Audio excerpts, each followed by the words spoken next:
The crimson sun beat down on the lone wooden cross, casting a long shadow across the freshly turned earth as Thea Sullivan fell to her knees, her hands digging into the dirt like she could somehow reach the tiny coffin 6 feet below. Tears streaked through the dust on her face, leaving trails that mirrored the cracks forming in her heart. Montana Territory, 1876. The settlement of Riverspend had seen its share of tragedies, but none felt as personal as the tiny grave at the edge of the cemetery. Thea had barely been in town a month when influenza took her baby girl, just shy of her first birthday. She traveled west after her husband's death back in Boston, hoping to start anew, never imagining she'd be burying her only child so soon after arriving. "Sarah," she whispered, her voice breaking on the name, "my sweet Sarah." The sound of approaching hoofbeats barely registered through her grief. She didn't look up, not even when they stopped and boots crunched on the dry earth behind her. "Miss Sullivan," the voice was deep, hesitant. Thea didn't respond, couldn't find words through the weight crushing her chest. "Miss Sullivan, you shouldn't be out here alone. The sun's mighty fierce today." A shadow fell over her as the man stepped closer. When she still didn't move, he knelt down beside her, careful to keep a respectful distance. "I know there ain't words for what you're feeling," he said softly, "but you'll catch your death out here. Death." The word hung in the air between them. What did it matter now, what was left for her?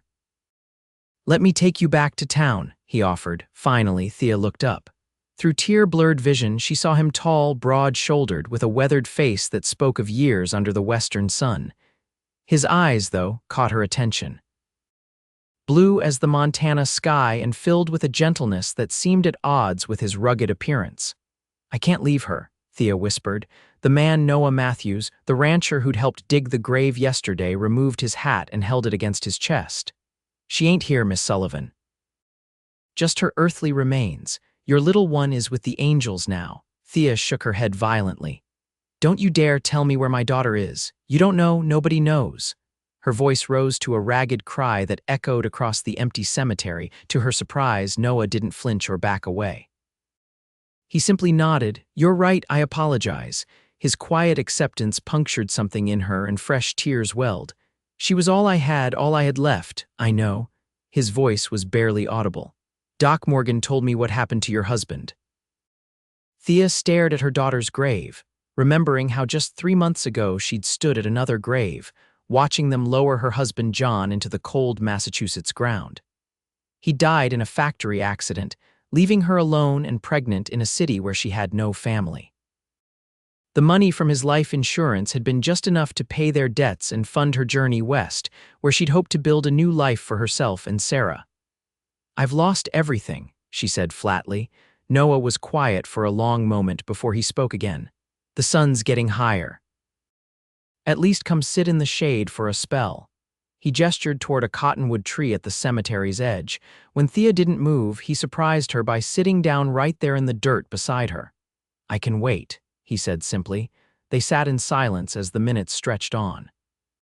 The distant calls of meadowlarks and the rustle of prairie grass in the breeze were the only sounds. Eventually, the physical toll of her grief began to wear on her. Her knees ached from kneeling on the hard ground, and her head pounded from crying and dehydration. "Water." Noah offered, extending a canteen. Thea hesitated before accepting it. The cool liquid was a shock to her parched throat. "Thank you," she managed. "You're welcome, Miss Sullivan." "Thea," she corrected automatically. "Just Thea now. I'm no longer a miss or a missus, just Thea." Noah nodded. "Thea then." When he stood and offered his hand, she found herself taking it, allowing him to help her to her feet. Her legs wobbled beneath her, and Noah steadied her with a gentle hand on her elbow. "I've got my wagon just beyond the gate," he said. "Let me take you back to Mrs. Garner's boarding house." Thea cast one last look at the small grave. "I can't just leave her." Noah's voice was soft but firm. "You'll be back. I promise you can come visit every day if you need to, but right now you need to take care of yourself." "Why do you care?" The question came out harsher than she intended. "Because nobody should face this kind of grief alone," he answered simply. Something in his tone made her look up at him more carefully. There was knowledge in his eyes, the kind that came only from experiencing similar pain. She wanted to ask, but couldn't find the strength for more conversation. Instead, she nodded and let him guide her toward the cemetery gate, her steps slow and unsteady. At the wagon, he helped her up onto the seat with careful hands, then climbed up beside her and clicked to the horses. The short ride back to town passed in silence.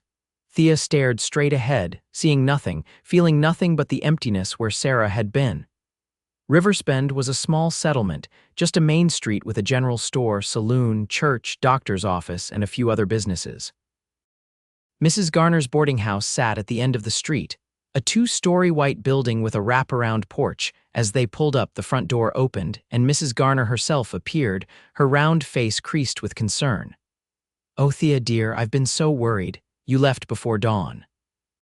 The older woman hurried down the steps, her hands fluttering anxiously. "Thank you for bringing her back, Mr. Matthews." Noah tipped his hat. "Madam," Mrs. Garner helped Thea down from the wagon, putting a motherly arm around her shoulders. "Come inside now. I've kept some breakfast warm for you." Thea paused, turning back to Noah. "Thank you," she said quietly. He nodded, his eyes holding hers for a moment. "I'll be checking in on you if that's all right." She didn't answer, couldn't imagine why he would bother, but Mrs. Garner responded for her. "That's very kind of you, Mr. Matthews. Thea could use some friends here." As they turned to go inside, Thea heard Noah's wagon pull away. Mrs. Garner led her to the kitchen and sat her down at the table, placing a plate of eggs and biscuits before her. "You need to eat, dear," she urged. Thea stared at the food. "I'm not hungry." "Just a few bites," Mrs. Garner insisted. "For your strength." To please the kind woman who had taken her in, Thea forced herself to eat a small portion. Each bite tasted like ash in her mouth, but she managed to swallow it down with sips of tea. "That cowboy," Mrs. Garner said as she bustled around the kitchen, "Noah Matthews, he's a good man. Owns the Double M Ranch about 5 miles out. Lost his wife and son to cholera some years back." Thea looked up, remembering the understanding she'd seen in his eyes. His son. Mrs. Garner nodded. "Little boy, not quite 2, and his wife Emma in the same week. Terrible tragedy. He threw himself into his ranch work after that, hardly comes to town except for supplies." Understanding dawned on Thea. That was why he'd approached her at the cemetery. Why he'd known what to say and when to say nothing at all. "He helped dig Sarah's grave," Thea said quietly. "That sounds like Noah, always helping where he's needed, though he keeps to himself otherwise." Mrs. Garner paused in her work. "I hope you don't mind me saying, but perhaps the two of you might be good for each other. Not romantically," she added quickly, seeing Thea's expression. "Just as people who understand each other's pain." Thea shook her head. "I don't want to understand this pain. I don't want it to exist." Mrs. Garner's eyes softened. "I know, dear, I know." Later, alone in her small room, Thea sat on the edge of her bed, staring at the empty cradle in the corner.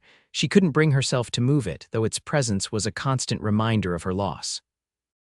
Sarah's tiny clothes were still folded in the drawer, her blanket still draped over the side of the cradle. Thea had been in such shock after the doctor pronounced her baby gone that she hadn't been able to pack anything away. She walked to the cradle now, running her fingers over the smooth wood. Noah Matthews had lost a child too. Had he packed away his son's things, or had they remained untouched until the pain ebbed enough to face them? She couldn't imagine the pain ever ebbing. A soft knock at her door interrupted her thoughts. "Thea," Mrs. Garner called. "There's someone here to see you." Thea wiped her eyes and smoothed her hair. "Who is it?" "Reverend Wilson's wife, Martha. She's brought some food from the church ladies." Thea sighed. She didn't want visitors, didn't want to face kind faces and kinder words that couldn't possibly touch her grief. But Mrs. Garner had been so good to her, she couldn't refuse. "I'll be right down." Over the next few days, a steady stream of townspeople came by with food and condolences. Thea accepted their kindness with as much grace as she could muster, though each expression of sympathy reopened the wound. Every morning, she walked to the cemetery to sit by Sarah's grave, and every evening she returned to stare at the empty cradle. On the 4th day, as she knelt by the grave, she heard the now familiar sound of Noah's wagon approaching. He didn't speak when he arrived, just placed a small wooden cross he'd carved beside the larger one. The tiny cross had Sarah's name and dates etched carefully into its surface. "I thought you might like something with her name," he said simply. Thea traced the letters with her fingertip. It's beautiful, thank you. Noah knelt beside her. I come out to visit my Emma and James every Sunday, he said after a while. Been 7 years now. Does it ever stop hurting? Thea asked, her voice barely audible. Noah considered the question carefully. No, he finally said, but it changes, becomes something you can carry. I don't see how. Neither did I at first. He looked out across the prairie. Time doesn't heal all wounds like they say. But it teaches you how to live with them. They sat in companionable silence until the sun began its descent toward the horizon. When Noah offered his hand to help her up, Thea took it without hesitation. Would you like to come for supper at my ranch on Sunday? He asked as they walked back to his wagon. After I visit Emma and James, nothing formal, just a meal between friends who understand each other. Thea hesitated. The thought of socializing seemed impossible, but there was something about Noah's quiet strength that she found comforting. I'll think about it, she said. Noah nodded, accepting her answer without pushing. The invitation stands whenever you're ready. As the days passed, Thea found herself watching for Noah's wagon. He didn't come every day, but when he did, he always had something small to offer, a freshly carved wooden animal for Sarah's grave. A book of poetry he thought Thea might find comforting, or simply his quiet presence. On Sunday morning, Thea made her decision. After visiting Sarah's grave, she returned to the boarding house and for the first time since the funeral, changed out of her black dress into a simple blue one.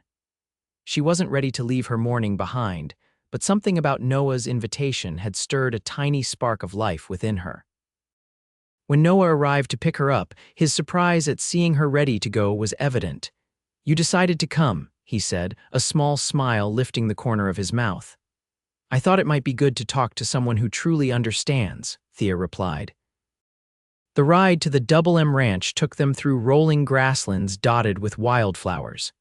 In the distance, the Rocky Mountains rose against the sky, their peaks still snow-capped even in late spring. Noah's ranch was nestled in a valley, a modest but well-maintained house surrounded by corrals, a barn, and several outbuildings. It's beautiful, Thea said as they approached. Thank you. It was just a small cabin when I first bought the land. Emma and I had big plans to expand it. His voice held a wistful note. I kept building after she was gone, gave me purpose. As they pulled up to the house, an older woman emerged from the front door. That's Mrs. Collins, Noah explained. She comes by 3 times a week to help with cooking and cleaning.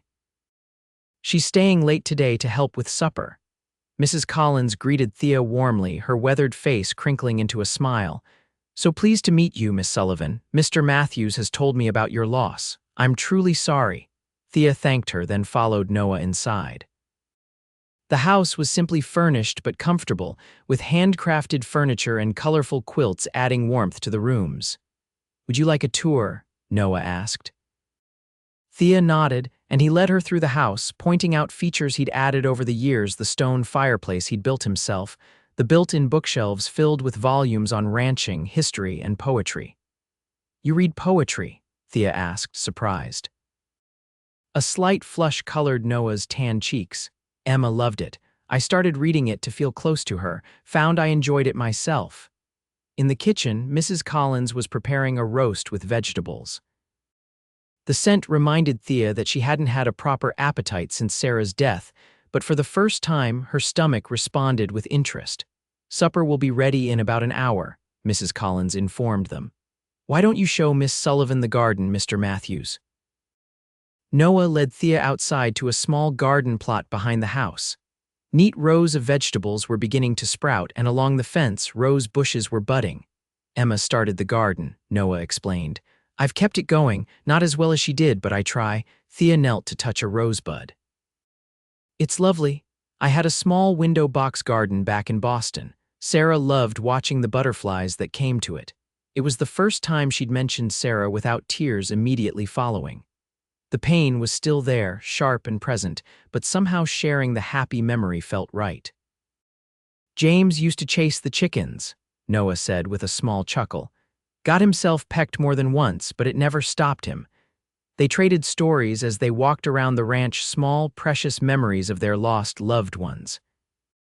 By the time Mrs. Collins called them in for supper, Thea's cheeks were sore from smiling through tears. The meal was simple but delicious: roast beef, potatoes, fresh bread, and apple pie for dessert. Noah insisted Mrs. Collins join them at the table, and the three of them talked easily about the ranch, the town, and Mrs. Collins's 5 grandchildren. After Mrs. Collins left for the evening, Noah and Thea sat on the porch, watching the sunset paint the mountains in shades of gold and purple. Stars began to appear in the darkening sky, and a cool breeze carried the scent of pine and sage. "Thank you for inviting me," Thea said quietly. "This is the first day since it happened that I've felt almost human again," Noah nodded. "I remember that feeling. The first time I laughed after losing them, I felt guilty for days, like I was betraying their memory by continuing to live." "Yes, exactly." Thea wrapped her shawl tighter around her shoulders. "How did you move past that?" "A wise friend told me that the greatest tribute I could pay to Emma and James was to live fully, to experience joy again, because that's what they would want for me." Noah turned to look at her, his blue eyes serious in the fading light. "Your Sarah would want you to find happiness again, Thea. Not right away, maybe not for a long time, but someday." Thea felt tears well up again. "I don't know how to be happy without her." "You don't have to know yet," Noah said gently. "Just keep breathing, keep getting up each morning. The rest will come in its own time." As the sky darkened completely, Noah lit a lantern and brought out a pot of coffee.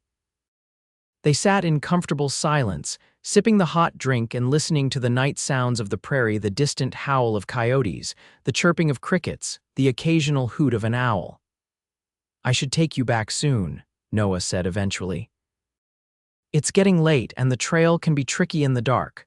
Thea nodded, feeling a reluctance to leave this peaceful place. "Thank you again, Noah, for everything. The invitation stands for next Sunday too, if you'd like to come." "I would," Thea said, surprising herself with the certainty in her voice. On the ride back to town, Thea found herself studying Noah's profile in the moonlight. He was handsome in a rugged way, with lines around his eyes that spoke of both laughter and sorrow. His hands were strong and calloused from ranch work, yet they handled the reins with a gentle touch. She realized with a start that this was the first time since John's death that she'd noticed a man, not just as a faceless part of the background. The thought brought a flush to her cheeks, and she was grateful for the darkness that hid it. She had no business thinking such things. Her heart was still raw with grief, and Noah was simply being kind to a fellow sufferer. When they reached Mrs. Garner's boarding house, Noah helped her down from the wagon, his hands steady at her waist. "Thank you for coming today," he said. "It was nice to have company." "It was nice to be company," Thea replied. "Good night, Noah. Good night, Thea." As she watched his wagon disappear down the street, Thea felt something shift inside her, not healing, not yet, but perhaps the first tentative step toward it. Over the following weeks, Sunday dinners at Noah's ranch became a routine. Sometimes Mrs. Collins joined them, sometimes it was just the two of them. They would visit their loved ones' graves in the morning, then spend the afternoon and evening together, talking, reading, or simply sitting in companionable silence. Gradually, Thea began to share more of herself, her childhood in Pennsylvania, her courtship with John, their dreams of starting a family.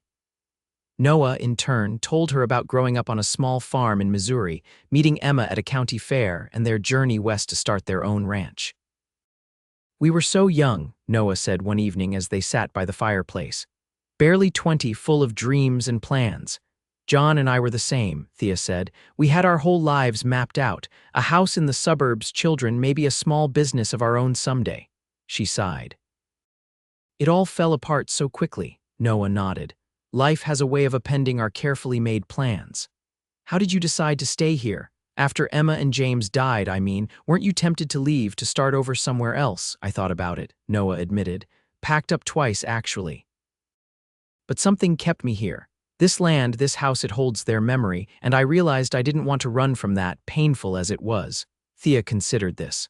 "I ran all the way from Boston to Montana territory. You were seeking a fresh start. There's no shame in that. But now I've lost Sarah too, and I'm not sure what I'm doing here anymore." Thea stared into the flames. "I came west to build a new life for us, and now there is no us. Noah was quiet for a moment. What would you do if you went back east? Thea hadn't considered it. I don't know. There's nothing for me there either. No family, few friends. John's parents blamed me for his death, said if I hadn't been expecting Sarah, he wouldn't have been working extra shifts at the factory. That's not fair, Noah said, his voice sharp with indignation. No, it wasn't. But grief makes people cruel sometimes. She looked up at him. You're the exception, you know. Most people who have suffered as you have become bitter, closed off. Noah shrugged. I had my bitter years. Ask anyone in town who knew me right after it happened. I was angry at God, at the world, at myself for not being able to save them. What changed? Time and people who refused to let me wallow in my misery. Mrs. Collins, for one. Reverend Wilson.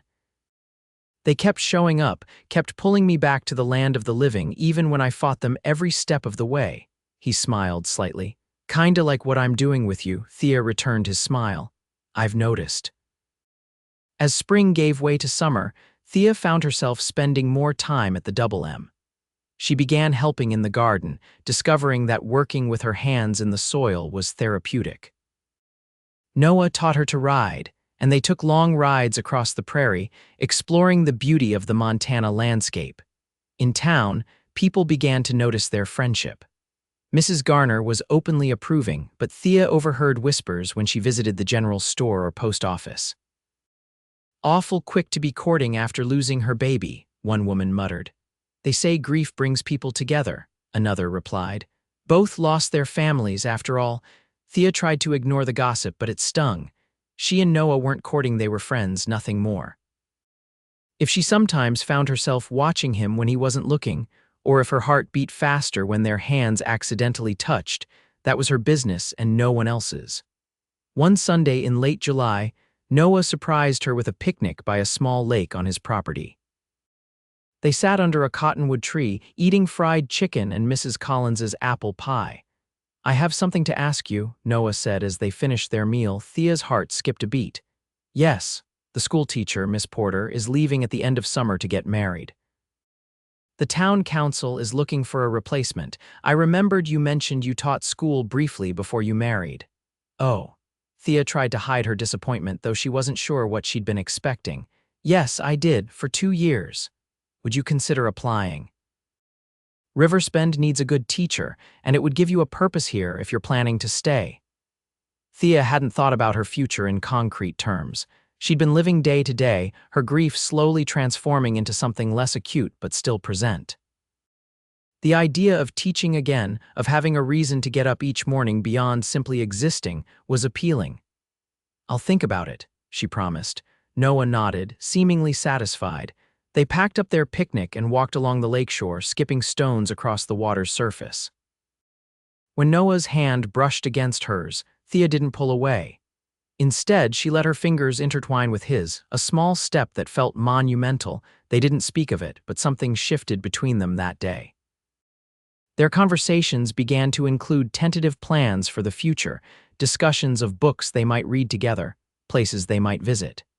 Thea found herself looking forward rather than backward for the first time since Sarah's death. In August, she applied for the teaching position and was accepted unanimously by the town council.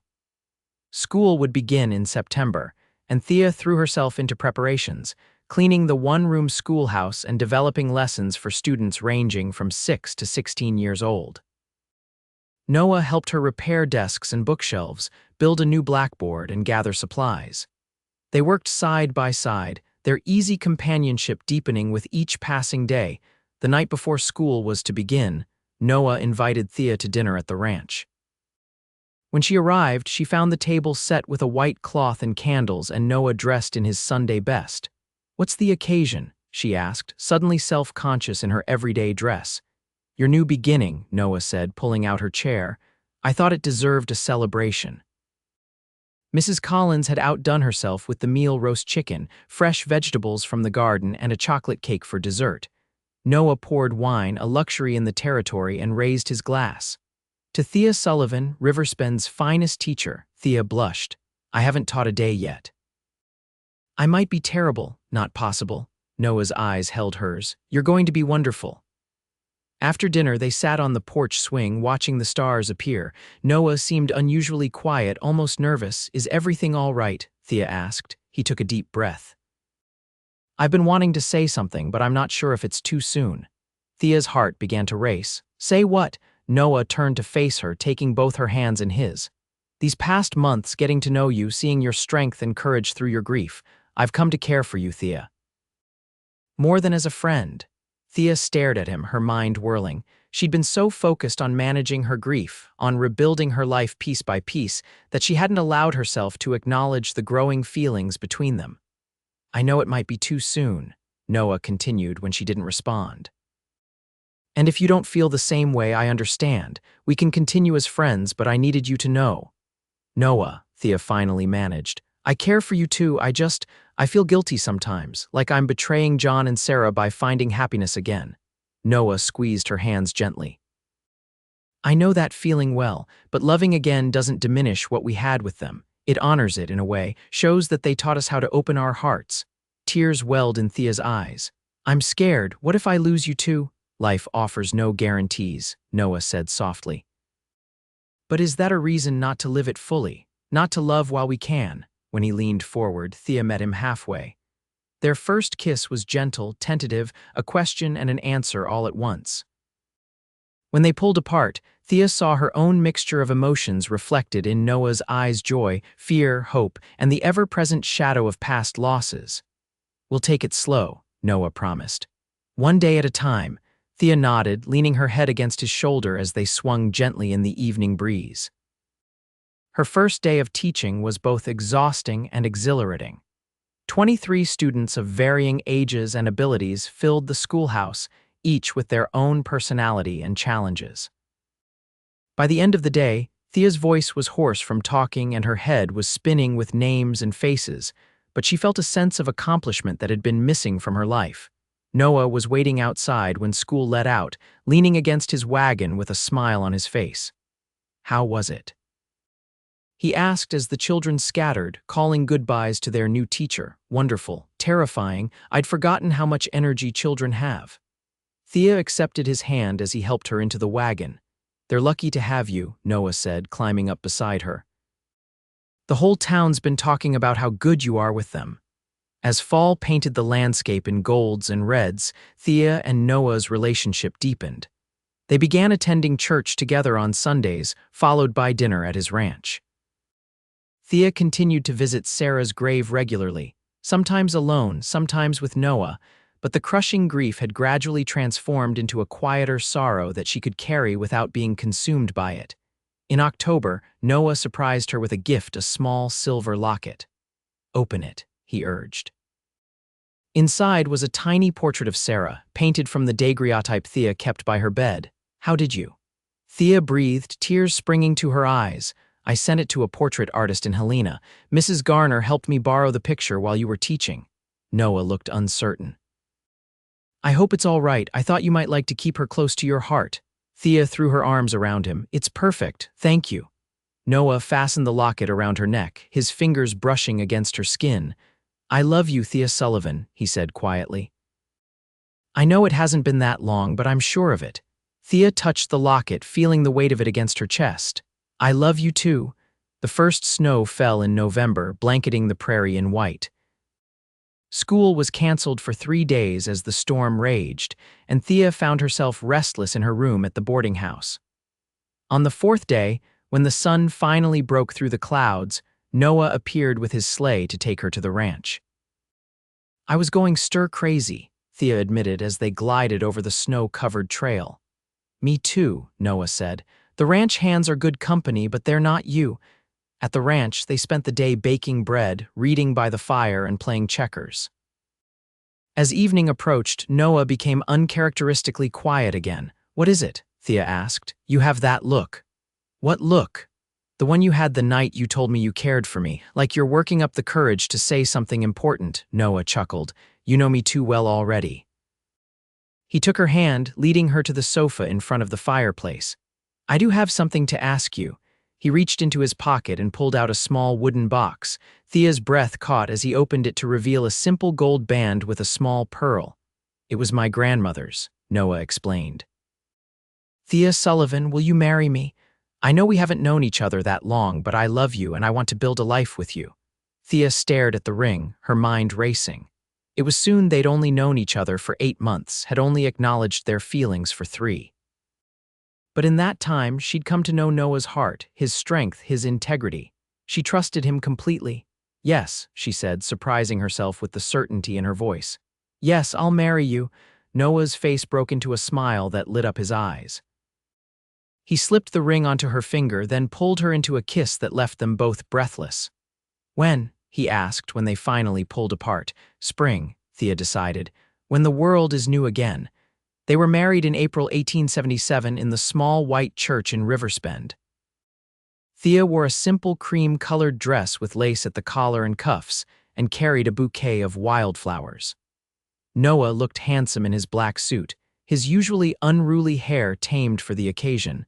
The entire town turned out for the ceremony and the celebration that followed. Even those who had whispered about their quick courtship seemed genuinely happy for them, touched by the story of 2 people who had found love again after such devastating losses. After the festivities, Noah drove Thea home to the Double M, now their home together. He carried her across the threshold, both of them laughing at the traditional gesture, then set her gently on her feet in the front hall. "Welcome home, Mrs. Matthews," he said, his voice thick with emotion. Thea looked around at the house they would share, the future they would build. "Home," she repeated, savoring the word. That night, as they lay together in the darkness, Noah's arms around her, Thea felt a sense of peace she hadn't known since before Sarah's death. The pain wasn't gone, it never would be completely, but it had been transformed, becoming part of the fabric of who she was rather than the whole of her existence. "What are you thinking?" Noah asked, his voice drowsy in the darkness. "About how life surprises us," Thea answered. "A year ago, I couldn't imagine ever being happy again. Now here I am with you." Noah pressed a kiss to her temple. "Life goes on, even when we think it can't." Thea continued teaching through the spring term, riding to and from town each day on the mare Noah had given her as a wedding gift. In the evenings, they worked side by side on the ranch, planning improvements and expansions. Noah's cattle business was thriving, and they discussed adding sheep the following year. As summer approached, Thea began to suspect a change in her body. She'd missed her monthly cycle twice, and certain smells that had never bothered her before now made her stomach turn. She said nothing to Noah, not wanting to raise hopes that might be dashed, but she visited Dr. Morgan in town after school one day. "You're about 2 months along, Mrs. Matthews," the doctor confirmed after his examination. "Everything appears normal." Thea thanked him, her mind spinning with a mixture of joy and terror as she left his office. A baby, another chance at motherhood. The thought filled her with equal parts excitement and dread. What if she lost this child too? She rode home slowly, trying to decide how to tell Noah. As she approached the ranch, she saw him working in the corral with a young colt. He looked up at the sound of her horse, his face breaking into a smile that still made her heart skip a beat. "You're late," he called, climbing over the fence to meet her. "I was starting to worry." Thea dismounted, accepting his kiss. "I had an errand in town after school." Noah studied her face. "Is everything all right? You look pale." "Let's walk," Thea suggested, taking his hand. They strolled toward the garden, now lush with summer vegetables and flowers. Thea's throat felt tight with emotion, and she struggled to find the right words. "Noah, She stopped, turning to face him. "I saw Dr. Morgan today." Alarm flashed across Noah's face. "Are you sick?" "No, not sick." Thea took a deep breath. "I'm going to have a baby in January." Noah stared at her, his expression shifting from concern to shock to wonder. "A baby," he whispered. "We're going to have a baby," Thea nodded, tears filling her eyes. "I'm scared, Noah." "What if no?" he interrupted, pulling her into his arms. "No what ifs, this is a blessing, Thea, a gift." "But Sarah will always be your daughter," Noah said gently. "Just as James will always be my son. This baby isn't a replacement, it's an addition to our family." Thea buried her face against his chest, letting his steady heartbeat soothe her fears. "You're right, I know you're right, I'm just afraid to hope too much." Noah tilted her face up to his. "Hope is all we have in this world, that and love, and we have plenty of both." As summer turned to fall, Thea's body changed, her slender frame softening with the new life growing within. She continued teaching until November, when the school board insisted she take a leave of absence until after the baby was born. One of the rancher's wives, a former teacher herself, agreed to take over her classes temporarily. Noah was attentive to the point of hovering, making sure Thea rested, ate well, and avoided anything strenuous. She teased him about his protectiveness, but secretly found it comforting. They spent the long winter evenings planning for the baby, Noah crafting a cradle while Thea sewed tiny clothes. On a snowy night in January 1878, after 18 hours of labor with Dr. Morgan and Mrs. Collins in attendance, Thea gave birth to a healthy baby boy. Noah, who had paced the hallway throughout her labor, was called in to meet his son. "He's perfect," Noah whispered, tears streaming unashamedly down his face as he held the tiny bundle. "Look what we did, Thea." Exhausted but exhilarated, Thea smiled up at her husband and son. "What shall we call him?" They had discussed names but hadn't settled on one, wanting to see the baby first. Noah looked thoughtful, then said, "What about Matthew? It means gift from God." "Matthew James Matthews," Thea suggested, including Noah's son in their new child's name. Noah's eyes filled with tears again. "And if it's all right with you, I'd like his middle name to be John, after your first husband. Without him, there would have been no Sarah, and without Sarah bringing you west." He trailed off. Thea reached for his hand, deeply moved by his gesture. "Matthew John James Matthews. It's quite a name for such a little person. He'll grow into it," Noah said confidently. As she watched Noah hold their son, Thea felt a complex mix of emotions: joy for this new life, lingering sorrow for those they had lost, and overwhelming gratitude for the second chance they had found together. The first weeks with Matthew were a blur of feedings, diaper changes, and 2 short naps. Noah was a devoted father, getting up with Thea for night feedings and taking the baby in the mornings so she could rest. Mrs. Collins came every day to help with household chores, cooing over the miracle baby, as she called him. When Matthew was a month old, Thea and Noah bundled him up and took him to the cemetery. It was a clear, cold day, the snow crunching beneath their boots as they made their way to the small section where their first children lay.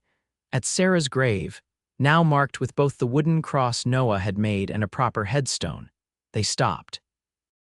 Thea held Matthew close, tears sliding down her cheeks. "Sarah, this is your brother, Matthew," she said softly. "I wish you could have met him. I wish he could have known you." Noah's arm around her tightened. "She knows," he said. "Somehow she knows." They moved to James and Emma's graves, where Noah introduced his son to the family he had lost. As they stood there together, Matthew sleeping peacefully in Thea's arms, a sense of wholeness settled over them, not the erasure of past grief, but the integration of it into a new chapter of life. "We're lucky, aren't we?" Thea said as they walked back to the wagon, "to have had so much love in our lives, even with the losses." Noah helped her and Matthew into the wagon, tucking blankets around them to keep out the cold. "The luckiest," he agreed. Spring came early that year, the snow melting to reveal tender green shoots pushing through the soil. Matthew grew quickly, his curious blue eyes taking in the world around him. Thea returned to teaching part-time, bringing Matthew with her to school where the older girls delighted in helping care for him between their lessons. On a warm day in May, as they sat on the porch watching the sunset, Matthew asleep in his cradle beside them, Noah turned to Thea with a thoughtful expression. "What would you think about adopting?" he asked. Thea looked at him in surprise. "Adopting?" Noah nodded. Reverend Wilson mentioned there are 3 children at the orphanage in Helena who need a home. Siblings, their parents died in a fire last month. The oldest is just 6. Thea's heart went out to the children, remembering her own grief and how much harder it must be for young ones to understand such loss. 3 children, that would make 4 altogether with Matthew. "I know it's a lot to consider," Noah said, "but we have the room, the means." And he added softly, "We know something about healing from loss." Thea thought about the big house with its many bedrooms, the ranch that could provide for a large family, the love they had to give. "Let's meet them," she decided. "Then we'll know." 2 weeks later, they traveled to Helena, leaving Matthew with Mrs. Collins. At the orphanage, they met the Cooper children: William, age 6, Rebecca, age 4, and Thomas, just 2. Their solemn little faces lit up when Noah played a game of catch with them, and Rebecca crawled into Thea's lap to have her hair brushed. By the end of the visit, there was no question. These children belonged with them. The adoption process took several months, during which Noah and Thea prepared the house, adding furniture to the empty bedrooms, stocking up on clothes and toys, and explaining to Matthew, though he was too young to understand, that he would soon have siblings. In September, they brought the Cooper children home to the Double M. The first few weeks were an adjustment for everyone, the children testing boundaries, learning to trust that this new home was permanent, that these new parents wouldn't leave them as their first parents had, through no fault of their own. Thea found herself drawing on her teaching experience, establishing routines and expectations while leaving room for the emotional outbursts that inevitably came. Noah was a natural with the boys, involving them in age-appropriate ranch tasks that gave them a sense of belonging and purpose. Rebecca was the most difficult, clinging to Thea one moment and pushing her away the next. Thea understood the little girl's fear of attaching to another mother figure only to lose her, and she responded with consistent patience and love. Gradually, the household settled into a new normal. The children began to call them Mama and Papa, tentatively at first, then with increasing confidence. Matthew, now crawling and babbling, became the family mascot, adored by his older siblings who competed for his smiles and laughter. One evening, after the children were finally asleep, Thea and Noah sat by the fire, exhausted but content. "Did you ever imagine this?" Thea asked, gesturing to the evidence of children scattered around the room: toys, books, a half-finished puzzle on the table. Noah shook his head. "After Emma and James died, I thought that part of my life was over. I couldn't imagine loving anyone else, let alone having a house full of children. And now," he smiled, taking her hand, "now I can't imagine our life any other way. It's chaotic and exhausting and absolutely perfect." Thea leaned against his shoulder. "I was thinking about Sarah today, how old she would be, what she might have been like as a big sister." "She would have been wonderful," Noah said, "just like her mother." As the years passed, the Matthews family continued to grow, not with more adoptions, but with the natural expansion of love. In 1880, Thea gave birth to twin girls named Emma and Elizabeth. 2 years later, another son joined the family, Samuel. The Double M Ranch prospered, becoming one of the largest and most successful operations in the territory. Noah and Thea's children grew up strong and capable, each finding their own path while remaining close to the family that had been formed through both blood and choice. William, the oldest of the adopted Cooper children, showed a talent for veterinary medicine and eventually went east to study, returning to establish a practice that served the entire county. Rebecca became a teacher like Thea, taking over the Riverspend school when Thea retired. Thomas, always fascinated by the mechanical, opened a successful blacksmith and repair shop in town. Matthew, their first miracle baby, grew into a thoughtful young man with his father's quiet strength and his mother's compassion. He chose to run the ranch alongside Noah, gradually taking over more responsibility as Noah aged.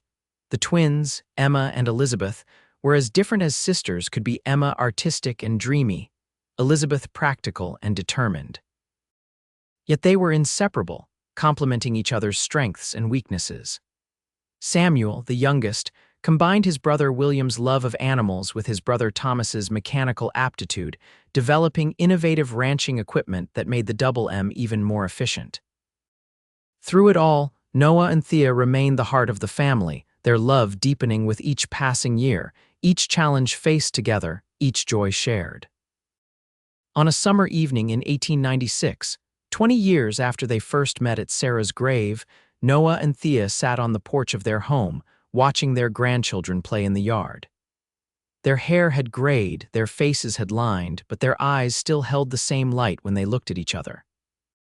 "I've been thinking," Noah said, his hand finding Thea's as it had thousands of times before. "A dangerous pastime," Thea teased. Noah smiled. I've been thinking about that day at the cemetery when I first spoke to you. Do you remember what I said? Thea thought back to that painful time that now seemed so distant. You said I shouldn't be alone in my grief. Best thing I ever did approaching you that day, Noah said. Even though I was terrified you'd tell me to leave you be. I nearly did, Thea admitted. I was so lost in my pain I couldn't imagine anyone understanding. But I did, you did. She squeezed his hand. And somehow you knew exactly what I needed, not empty platitudes or false cheer, but simply someone who understood. Noah was quiet for a moment, watching their youngest grandchild, 4-year-old Clara, attempt to catch a butterfly. Do you ever wonder what would have happened if we hadn't lost them? Emma and James, John and Sarah. Thea had pondered this question many times over the years. I think we would have had good lives, different lives, but we wouldn't have had this life together, Noah nodded. That's what I was thinking too. It seems wrong somehow to find blessings in such terrible losses. Not wrong, Thea corrected gently, just human. We don't get to choose what happens to us, only how we respond to it. They sat in comfortable silence as the sun began to set, painting the sky in shades of pink and gold. Their children and grandchildren would be gathering for dinner soon, filling the house with noise and laughter and the controlled chaos that had become the hallmark of Matthew's family gatherings. I love you, Thea Matthews, Noah said, his voice still strong despite his 65 years. More today than yesterday, less than tomorrow. And I love you, Thea replied, leaning over to kiss his weathered cheek. Always have, always will. As they watched their family, the one they had built together from the ashes of heartbreak, Thea thought about the long journey that had brought them to this moment. From the depths of grief to the heights of joy, through challenges and triumphs, losses and gains, they had walked together step by step, day by day. And in that walking they had found healing. Not the kind that erased the past or filled the empty spaces left by those they had lost, but the kind that allowed new joy to grow alongside old sorrow, new love to flourish without diminishing what came before. They had built a family again, just as Noah had promised on that long-ago day when Thea wept for her lost baby. A family formed of blood and choice, of shared history and common future, of love that was both a gift and a decision made anew each day. As the first stars appeared in the darkening sky, Thea offered up a silent prayer of gratitude for the lives they had led, the love they had found, and the family they had built together.